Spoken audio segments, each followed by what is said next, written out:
What's going on, everyone? This is your boy, Nathan Crankfield, host of the Seeking Excellence podcast.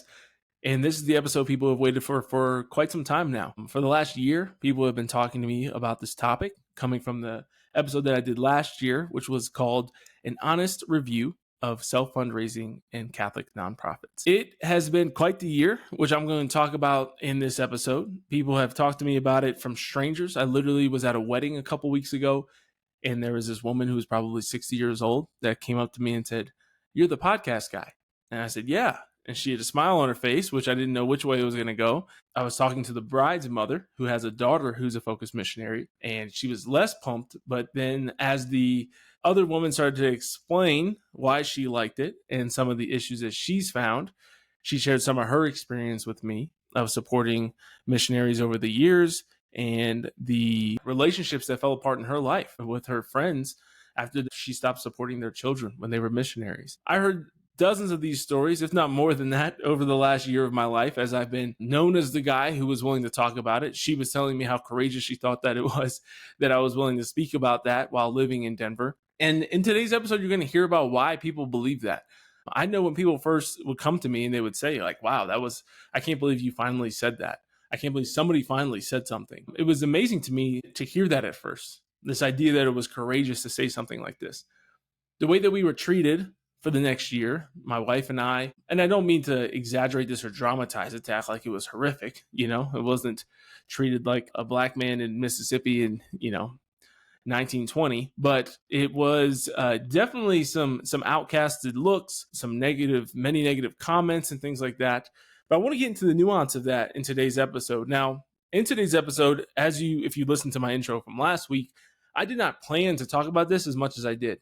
This was not meant to be a standalone episode, but as you'll hear me talk about it as I go into it, I just kind of kept going because it's been on my mind for so long, and I've been thinking about it for so long, and I've wanted to record about it again for so long. But I think that I've had this trepidation or hesitancy that has come from the negative experience that me and my wife have had for the last, year of our lives, of just the nasty looks, the words, the people acting like they don't see you, like you don't exist. This literally just happened again with some, distant friends, acquaintances that were at a party not long ago, and people are just literally like looking right past you. And, it's two people in a room and they act like you don't exist related to this organization.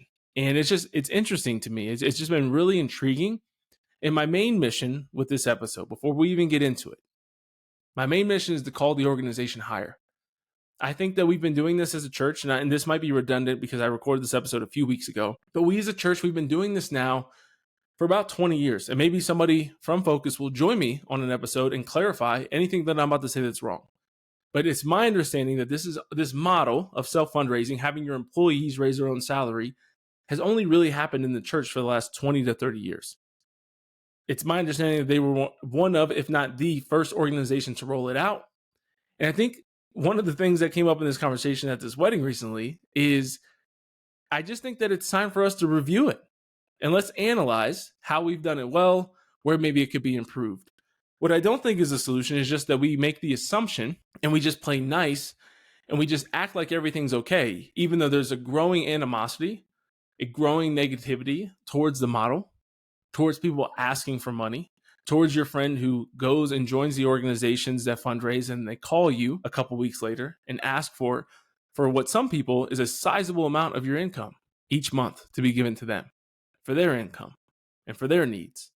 I think it's time that we as a church evaluate this model. We reflect on ways that it's been going well, ways that it's been done poorly. We reflect on the fruits that have come from this organization, and we can still say, hey, what are some ways that we can improve it? Let's not just take your word for it that this is the right way to do it. Let's actually sit down and have an honest conversation about how this is going, why this organization is set up this way, why other organizations are set up this way, the beauty of it, the challenges of it, what's good, what's bad, and maybe even where some changes are needed. And this is what I really wanted to get into. And this is what I feel like I share in today's episode. I share my experience of wanting to call the organization higher on the structural level, but also to many of you out there who are listening to this, who know me, who know my family, who have seen me, who have been the people who have been rude to us or rude to me over the last year. who have given us these looks, who have been childish, in my opinion, in the way that you've handled the situation, being unwilling to actually sit down and talk, but being very eager to talk negatively about me behind my back, mostly amongst yourselves, because the majority of people out there who are willing to be honest with you agreed with at least some of what I said. And I said this after last year's episode. I'm willing to accept that maybe a lot of it was wrong or off base or BS. Maybe I was wrong even about half of it. Maybe 75%, 80% of it, I just missed the mark. What I'm not willing to accept is that all of it was 100% wrong. That the testimonies that I received from family members, from friends, from people, close people to me and people that are close to you, strangers to me who told me they have a brother or sister-in-law, a son or a daughter who work on staff at headquarters that reach out to me telling me their stories. You're not going to convince me that I'm just totally wrong about all of it. And even if I am wrong about all of it, my main point to you at the organization, is that this is the growing consensus amongst people outside of your organization. I want Focus to grow and to succeed and to continue to do the good things that it's doing out in the world. I think in order to do that over the long run, you have to be willing to hear feedback, even if it's constructive criticism, even if it makes you uncomfortable and you don't like it. You have to be open to hearing what the majority of people who are not in the fan club are actually saying about you. You have to be open to potentially changing sometimes. And that's what I want to encourage you today. So if you are from the organization and you're listening to this, try to go into it with an open mind, with an open heart. If you're not from the organization, I'd love to hear your thoughts on what I shared today. Many people, as you'll hear in the example, have agreed with me from within the organization, many more from without the organization. Without further ado, let's get into today's episode.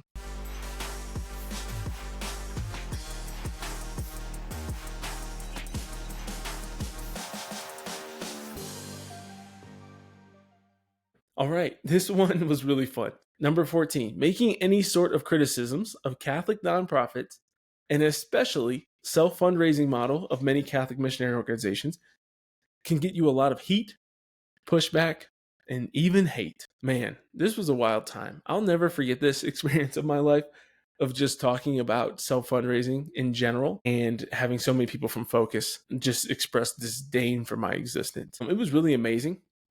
I think, one of my favorite things, this is really interesting to talk about because I've wanted to record a follow-up episode on this for a while. And I think I've told you guys a little update that I did go to the Focus offices to have a meeting with somebody there. And we talked about the podcast and everything. To me, a lot of mischaracterizations and misunderstandings around the episode from this guy. I've had a lot of fallout. I know I'll never speak at a Seek conference. I don't think I was on the radar to do so anyways. Probably not on the trajectory, so that's okay. What's sadder to me is I'll probably never get to speak at a Denver men's conference because it's pretty Focus people dominated, which is something I think I am very fit for and qualified to do, especially because I've been to one and there are speakers that have been invited back, let's say, back-to-back years that are not life-changing. Let's put it that way. But they got the right connections and they have the right last name, if you're picking up on what I'm putting down. But yeah, lots of stuff there. I mean, the looks we got from people, the unfollows, the ignoring us at events. Yeah, really was hard for Emily for a little while, but then she really put on her warrior spirit and was behind her husband and was ready to go to battle. I think one of the things you learn about the church is that there's just some behemoth organizations, and similar to anything in the world, just like corporations. There are corporations in America that have disproportionate amounts of power. There are ministries and institutions and organizations in the church that have disproportionate amounts of power.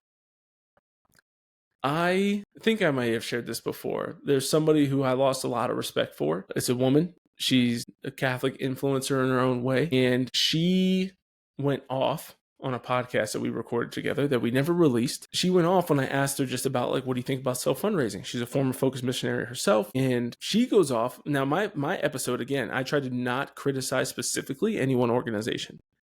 A lot of people on Focus staff specifically took issue with it because they knew a lot of the worst stories came from them. Now, to me, that kind of shows something right there. The fact that I kept it anonymous, but you were most triggered and convicted by it and most pissed off by it by the examples and stories that most of the people I talked with think are the worst examples and worst situations for self-fundraising all exist in, or at least most 95% exist in one organization that does this. But this young lady, we recorded a podcast together. He goes off about focus, unprompted. I just asked, the prompt was, what do you think about self-fundraising? Any issues with it? Reforms needed, etc. And then reaches out like a month later and is like, hey, can you take this off? Like, can you delete that from the episode? And I say, sure. Then she says, I don't want to publish the episode at all. Let's reschedule another time to record, which I knew she wouldn't do. And she didn't. Then I find out that she decided to have her own booth at Seek. Then fast forward and she decided to work for Focus. And so this is the kind of stuff that I think is just so difficult for Focus as a whole, that to me it's really sad. And what I saw in this situation was you had so many people who agreed with what I said, but would never say it to anybody at Focus or to their friends at Focus or to the leadership at Focus. And to me, that's really sad to know on both sides. Because not that every single person needs to share every single issue they have with every single organization that they're affiliated with. But it's sad to me that some people should, and it's cowardice that they don't. And then on Focus's side, like nobody's willing to give them this feedback. Now, what I learned and I encountered when I did this podcast was they're not very open to feedback. They think their model is fine. They think their model is great. Many people within the organization that I spoke with, from missionary up to different leaders in the organization, have their issues with it, but it's kind of like, it's good enough. Don't question it. It's not good. You don't want to go down this road. And it was very much, to compare it to like deep state stuff would be way too far of an extreme. But that was kind of like the, 1% of that was kind of the vibe of like, you don't want to go here. Like, this isn't worth it. Backtrack. Like, yes, there's problems. Yes, there's issues. Yes, there's people who live in neighborhoods they shouldn't. Yes, there's people who overraise. Yes, there's people who abuse the system, but like, just let it go. Just drop it. That was kind of the approach and the response that I feel like I got from some people, and didn't love that. I think it's really sad. I think that I was trying to do them some sort of a service, in a sense of saying like, this is what a lot of people of our generation, like your millennials and Gen Z, like this is how they kind of view this, both for your missionaries and for the staff. And so you may want to do some revision around this. You may want to rethink how this looks. You may want to do some extra training, the wording people are using. You may want to stop having missionaries ask school teachers for $250 a month. You may want to not tell people that you're paying off all of your student loans in your first year or two as a missionary. Maybe we could pull back on your accountant's fundraising. Maybe we could stop that. And what a lot of people did was they would say things, when I say things like they have accountants that are fundraising, they would say, no, he's lying, he's this and that. And then I asked them and they said, yeah, we have accountants that fundraise. And I said, oh, okay. But I got, you're slandering them, you're doing all these different things. And I'm like, guys, I'm talking about things that are happening. And if I'm not talking about things that are happening, I'm sharing testimonies from other people who have shared their stories with me. And I have the screenshots from them. I have screenshots from leaders in the church, from speakers in the church, Sikh speakers, leaders of Catholic organizations. I mean, I can't tell you how many people. Last August, I published this podcast. The number of people who listened to it and affirmed it and said good things about it, and then spoke at Seek in January, was unbelievable. And I think I've shared this before, but we would be at events, right? And sometimes we get nasty looks from people on the leadership team at Focus or their spouses, and they would be talking with somebody, or they would ignore us, even though we used to be friends with them. And they would be talking with someone who was fired up and loved the podcast that I put out about it, has tons of issues with them, and they just wouldn't know. I would be the only person that knows this person hates what I said. This person loves what I said. The person who hates what I said is mad at me, but they're buddying up with somebody who thinks the exact same things I do, but just doesn't have a platform to vocalize them or chooses not to vocalize them. And that's the beauty and amazing thing of the human experience, is that you just get to have this kind of mix up of, you get to have this awareness of things that are going on, and you don't know what's going to come of it. You don't know what's going to happen. But it was really amazing. I mean, it was really sad at times, the way people treated us, the way that people looked at us, the way that people acted sometimes. I'll never forget, there was a leader at Creatio who really pissed me off one day. This guy really, really pissed me off one day. And so I'll tell this story quickly. And it's pretty funny to me that I'm sharing all this today because I did not plan. I had been talking about doing a follow-up episode on this, and this is basically becoming that. And I just wanted to be so careful with it. And I feel like I've just been procrastinating for a really long time, and I'm just going to continue to share my thoughts kind of on this topic for a while because I know that people are interested in it, and it just kind of organically came up because it was on my list of thoughts and lessons learned from last year. Anyway, back to this guy. So this guy from Creatio, I'm coming out of, and it's my understanding that Creatio and Focus are correlated. I don't know if there's an umbrella organization or if Creatio came out of Focus or what, but I know there's some similarities and a close relationship is my understanding. Somebody can correct me on that if I'm wrong. I'm coming out of Mass, and this is something that a tradition I'm trying to begin with my family is going to Mass with Jordan on the first Wednesday of the month. It's a little known tradition of the first Wednesday being like the first Saturday, which is dedicated to Mary, first Friday, which is dedicated to the Sacred Heart of Jesus, the Immaculate Heart of Mary on Saturday, and Wednesday being dedicated to the Chaste Heart of St. Joseph. And so I'm trying to go, I'd like to get into the tradition, especially as the kid gets older, because it's a little bit harder now and a little bit less impactful, I think, at this age. But I'm hoping to do first Wednesday's Mass with my kids, with just dad. So this is like the first one I've done. And so I'm walking out of church, and I see this guy praying in the back of church. Don't think anything of it. There's people praying. It's after Mass. And I walk out, and I'm holding Jordan by myself. It's me and my mother-in-law, and I hold the door for him because he ended up coming out behind me, and he kind of like stops, like he wants to say something, and I was like, oh, okay. And he goes, you're the podcast guy, right? And I'm like, yeah, I host the Seeking Excellence podcast. And he's like, yeah, the one about like fundraising. And I'm like, yeah. Oh yeah, yep, I guess I am the podcast guy. And he goes, yeah, you really pissed a lot of people off with that. And I was like, yeah. I was like, yeah, I suppose so. And he goes, I forget what else he said. I mean, this is like 9 months ago at this point, 10 months ago. And he's just like, yeah, kind of grumbles a little bit more. And then just like, all right, see ya. Never tells me his name, doesn't actually introduce himself, walks away. I think maybe said that he was interested in like talking more about it sometime. I don't know how I was supposed to do that when he didn't introduce himself to me. Again, I'm standing there like with my mother-in-law, with my son. I feel like it's kind of like, not like super aggressive, like I felt threatened, but it was definitely like a hostile conversation or encounter with an individual while I'm holding my son there with my mother-in-law, who I feel like he never really acknowledged.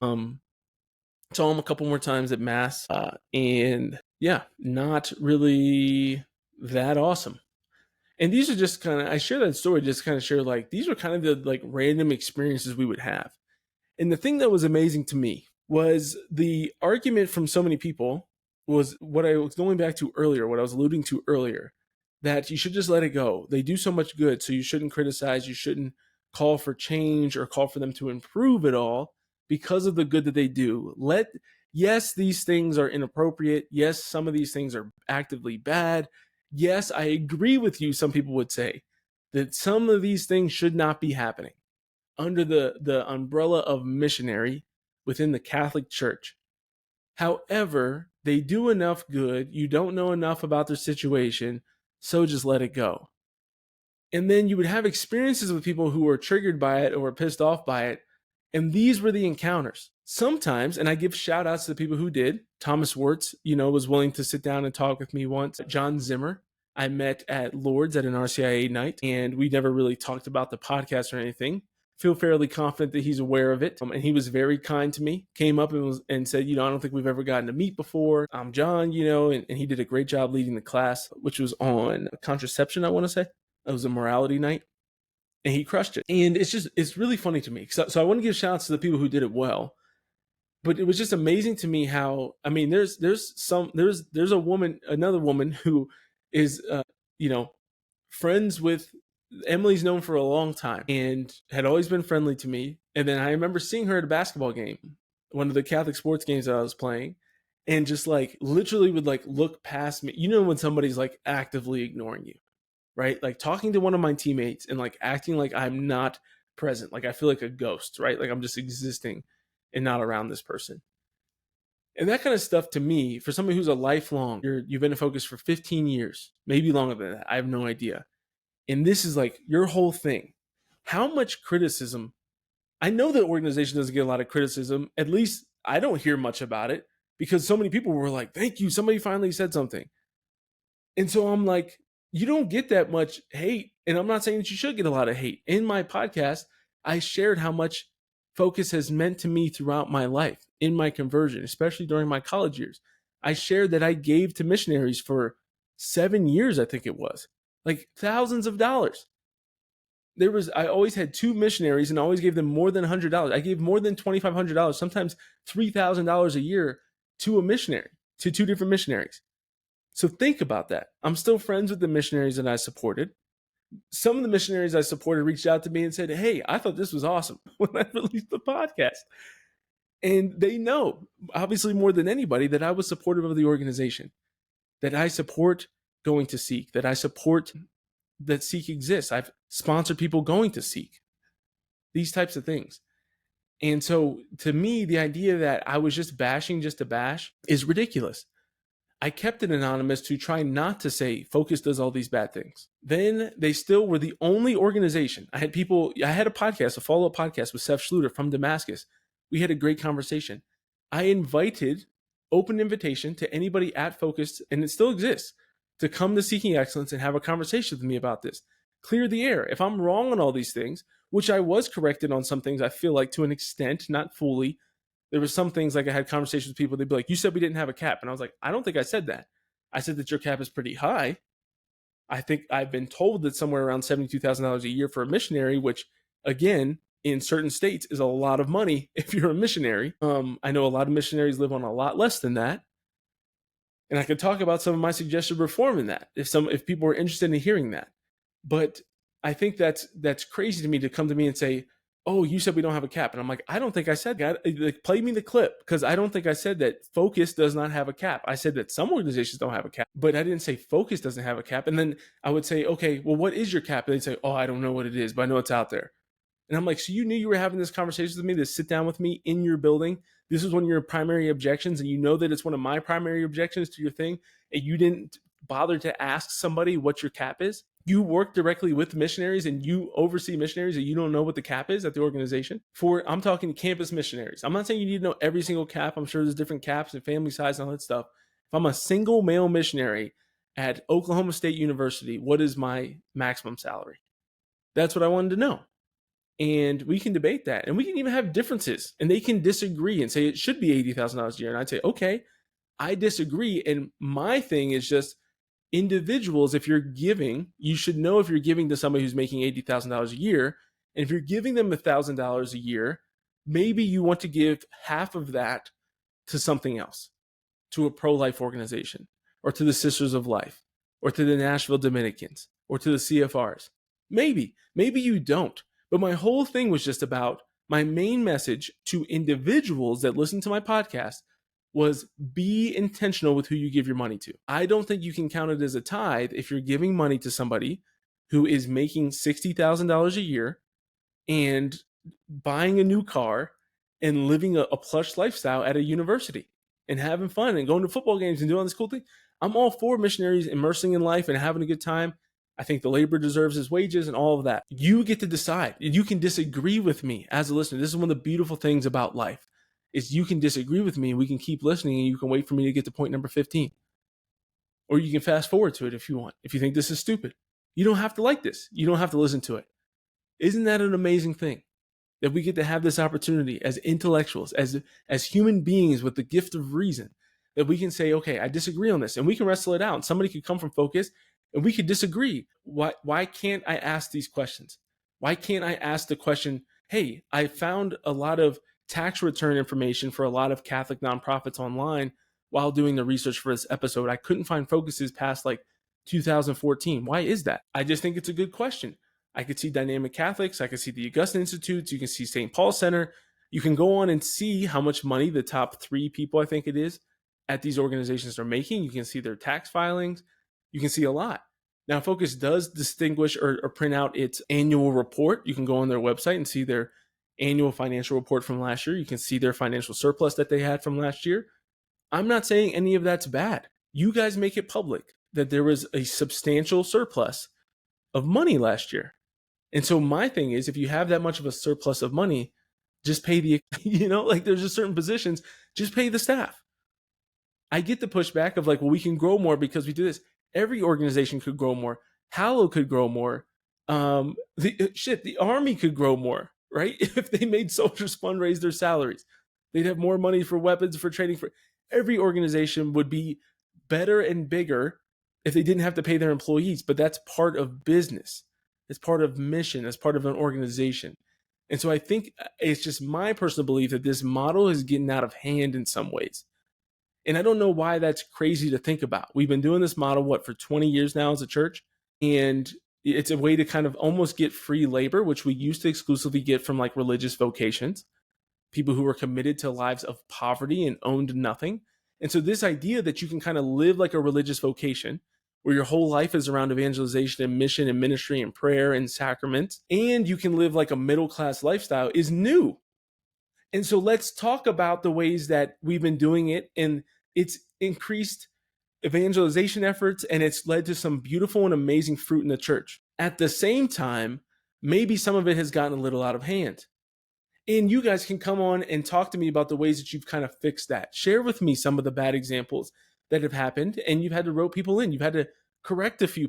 You encourage a missionary mindset. I met amazing people who work at staff who were triggered by my episode that shouldn't have been, because it wasn't about them, but they are living sacrificial lifestyles. Even though they're on staff and they're fundraising their salaries, they say, hey, we don't get to send our kids to the school that we want to, or live in the house I'd like to provide for my family, or my wife doesn't get to stay home, or whatever it might be, because of the fact that we're on this mission, but we feel like this is what God's called us to. And my only thing to somebody like that is, I'm just saddened by the fact that the organization won't just pay you what you deserve to make. Now, if you're okay with that, that's fine. I'm just saying that I feel empathy for that situation, to say I wish the organization would just pay you, because I know that there's Catholic organizations. There's even Catholic organizations here in Denver. There's not an abundance of them that pay well. Definitely not of parishes or dioceses, whatever. But there's some that figure it out. And they do it through development, and they do it through having a business model that actually creates and I think that's a good thing. And I think we should amplify those, even though I think that those organizations that I'm anonymously referring to have their own issues and problems. One of the problems they don't have is that they pay their people well. And I think that's a good thing. And I think we can emphasize that. And we cannot just get into this mindset that every nonprofit is golden and perfect, and that we shouldn't be pushing for things to be better. And I think that's part of what I try to do. I mostly do it for individuals, but there's times where I do it for the church as a whole. There's times where I do it for organizations. And this is one of them. And I don't hate Focus. I truly think of this as like a labor of love. And I hope that people will send this to your Focus missionaries and your staff and all the people that you know in your life, because I want to do this again. And why I've wanted to bring it up, and why I wanted to bring it up in the first place. And my message to you guys, as I wrap this up, this portion of it, I did the episode last year again, because I wanted you to know. I'll go back to what I shared in the episode. There's 3 categories of people when it comes to Focus. There's people who absolutely love you and they're diehards and they'll defend anything that you do. That, to me, in my experience, is about 10% of the Catholic population. The majority of those people, maybe not 10%, the majority of those people are ex-Focus missionaries, or they kind of like had their conversion entirely through Focus. Amazing.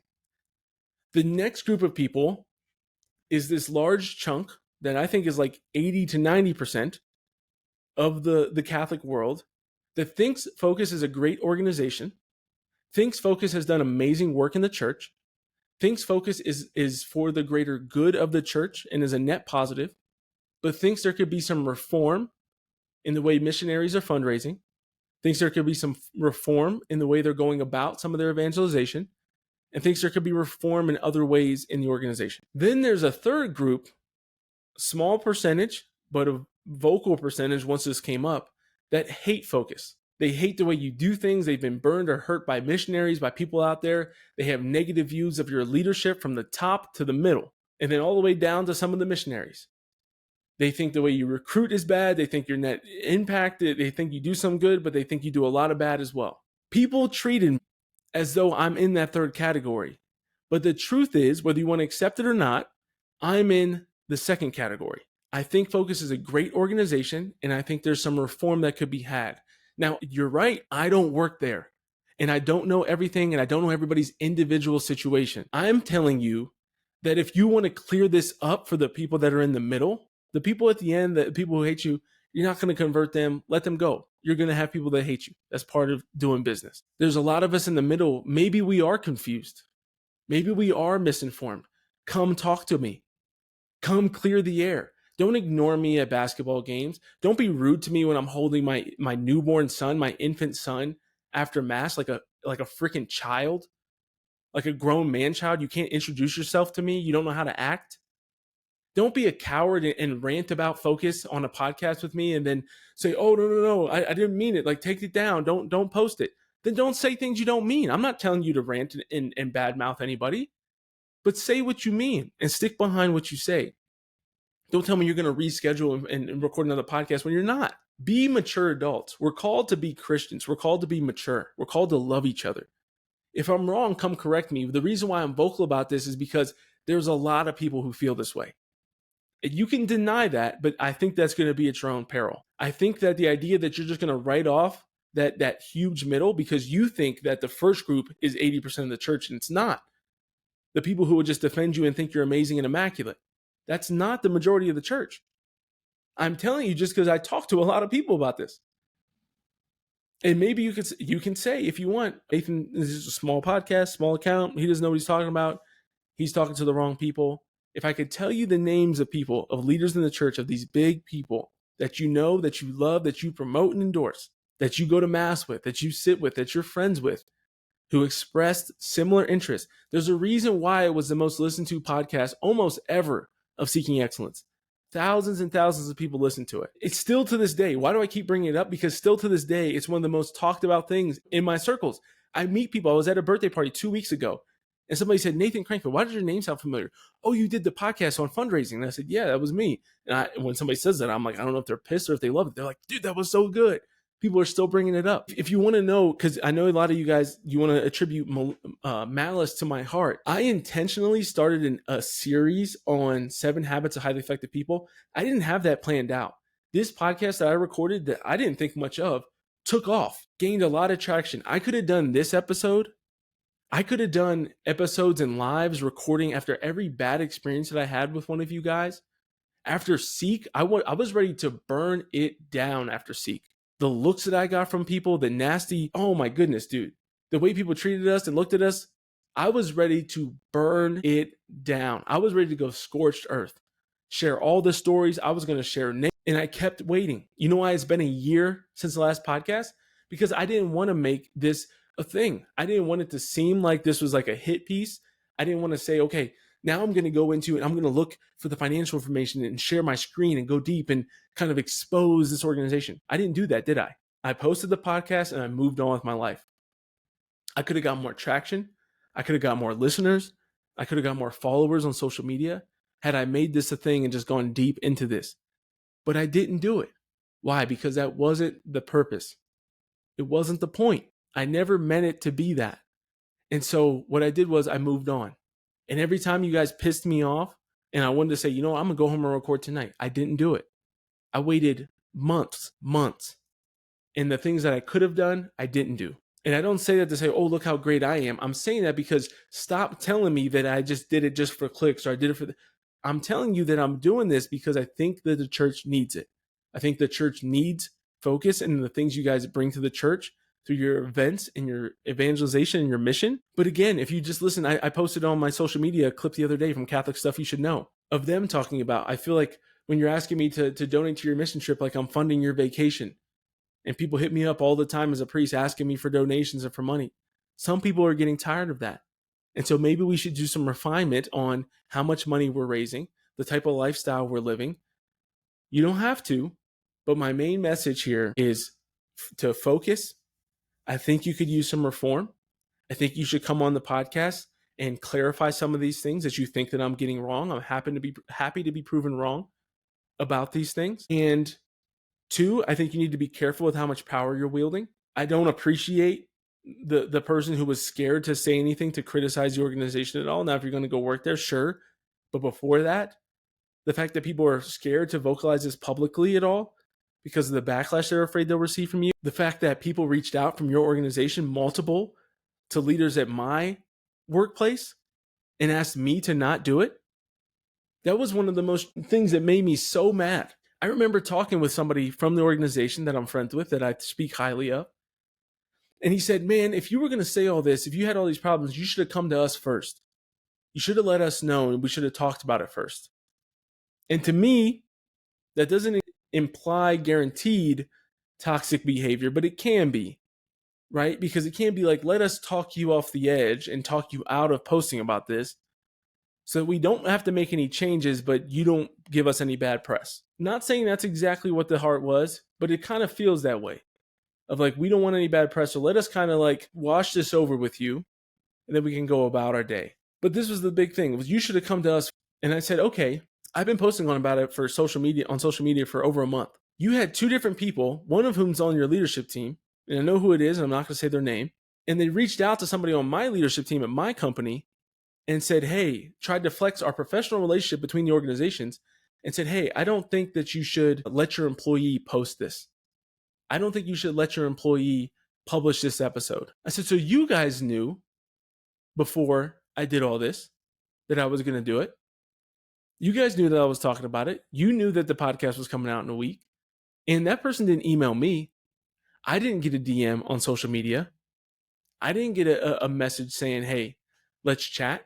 And then you want to ask about, people will say, oh, did you ever ask them to come on your podcast? I had somebody from Varsity Catholic comment from the Varsity Catholic Instagram page, comment on my post saying, bro, you don't know what you're talking about, this and that. Apologized, deleted the comment. I have it screenshot. Then messaged me and said, hey, we apologize. Somebody was logged in on the wrong account. That happens. Not mad about it. I said, hey, would love to talk with one of you guys about this sometime. Let me know who to reach out to. No response. I've made this invite to multiple people. I said it on the podcast.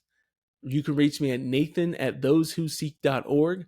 You know my Instagram page. Hit me up. There's people in the organization that have my phone number. Hit me up. I'm not hard to find. So don't give me this like you should have come to us first. You could have came to me first. You reached out to us, but you didn't reach out to me. And how's that supposed to go over? All these things that have happened, and people still look at me like I'm the one that has just only done wrong to them. It's wild, man. But my third point, my last thing that I wanted to do with this entire project was to tell people, if you're giving, I'm not telling you not to give to them. I'm telling you that not everything should count as a tithe, and that if you want to support them as an organization, sure.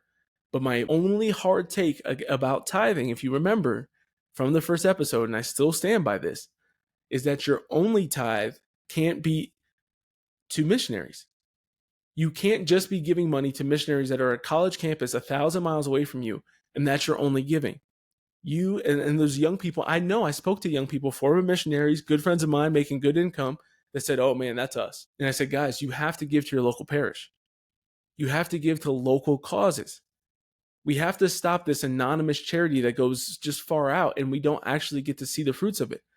We don't actually get involved, and we don't feel ownership and responsibility for our local church, our local community, because we give all our money at a distance. And I'm not saying that that's totally bad. If you want to give $1 million, or if you want to give $10 to Focus headquarters, sure, do that.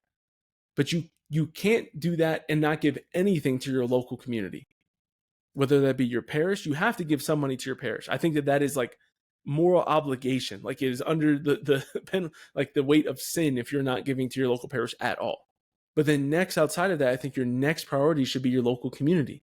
Things like Bella Health and Wellness, if you live here in Denver. Things like Christ in the City, that I think do the missionary fundraising thing, but they do it very, very well. I'd love to have somebody on from there to talk about their motto and the way that I think they do it really well. The difference, I think one of their differences is they stay pretty small. And I think they have a beautiful and impactful mission. And so this has become my follow-up episode. I did not know that it would become this, but I'm glad that it did, because I've been wanting to say this for a long time. And I think I just had to kind of get going someday instead of making an episode that would be about this, because I was just kind of overthinking it and procrastinating because of that. But I feel good about what I said here. Again, to people that work there, I got no hard feelings to you. To the people who I feel like were rude or whatever, I'm willing to make amends. I've forgiven. Like, I just don't understand it. I just think it's sad as somebody who like sees these people who work in the church and have been doing this. You're training people on how to be missionaries, on how to be saints, and how to create other saints. And this is how you act when you have some type of disjoint, or discord, or like issue with somebody. This is how you behave. You live and operate in this Catholic bubble where everybody likes you and is nice, and this is how you behave the first time, or one of the first times, or I mean, you're not gonna convince me these people got a ton of haters. Super difficult. This is how you behave. This is your demonstration. Like, this is the Christ-like behavior you're gonna demonstrate, and this is how you're gonna go about your life. I think that's weird, man. I think it's weird to just unfollow somebody you've been friends with and love for a while. People who have ministered to me. There's one woman who led a retreat that I was on. Her husband's high up in Focus, and she just unfollowed me. Started acting weird when we see her at events or kind of ignoring us cold shoulder. And I'm like, for what? Where did this come from? We can't talk just because I did an event that I did a podcast that said that I think that there could be some reform with self-fundraising. Now, I'm not trying to straw man. I said some other things, but I think this idea that I slandered an organization is ridiculous. I think there's some problems with the way you guys do some things, and I'm happy to be proven wrong about that, which is why I say that this is an opinion. I'm not reporting facts. I'm reporting firsthand stories I've heard from other people, most of which I shared in that last podcast, and I'm sharing things that I've heard and I've seen. I don't know the full 100% stories. If you want to send me the people who are living in the big houses and they can explain to all of us how they had inheritance money or whatever it might be, sure, let's hear it. And then we can say, oh, maybe we should relax. But don't just tell me to shut up and go away. Because one, it pisses me off, and two, I'm not going to do it. And I'm not going to be afraid. I'm not going to be intimidated by, oh, you're the podcast guy, by some immature man after mass that gets done praying and goes out and confronts a man while he's holding his child and standing there with his mother-in-law and acts rude because you're some big bad dude. I'm not afraid of you. I'm not afraid of your intimidation. I'm not afraid of losing things. I'm not afraid of you guys unfollowing me or whatever. Like, I don't fear any of that. And so these little intimidation tactics and this like middle school bullying that takes place, I'm not for any of that. I respect those of you who started that way and changed, because there were people that did that. There were people who started cold and ended up getting a little bit warmer, and there's people who started cold and remain cold. And to be honest, so be it. I just think it's sad that that's what we do in the church. That when we have problems or we have issues, it's like you're cut off, you're dead, you're canceled. The way that this was so like secular, the way that this was handled, in my opinion, of like, we're going to try to cancel you, we're going to try to quiet you by reaching out to your employer and limiting your free speech by saying this is bad and this is unprofessional, this is this and that. And then two, to just be like, you're canceled, you're cut off from me, I'm unfollowing you, you're done in my life. Just because I said something you disagree with. I didn't call out names and attack. Even in this episode, I could have.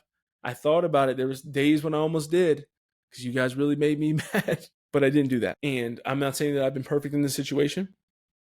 I apologize to people that I've hurt at Focus, but again, I think a lot of people who were most hurt shouldn't have been hurt, because I wasn't talking about you. If you're making sacrifices, you're living a missionary lifestyle, good. That's great. I think that's what you're supposed to do if you're fundraising from other people and you label yourself as a missionary. But there's people who aren't, and you admitted to me that there are people who aren't. And I think that's problematic. So we can talk about it. We'll have the conversation. If you know people, invite them to join me. That's going to be it for today. We'll pick back up on the list here in a little bit. But I appreciate you guys tuning in today. God bless all of you guys who listen to Seeking Excellence. Thank you for your time. May God continue to bless you on your journey. And now it's time for you to go out there and be your best.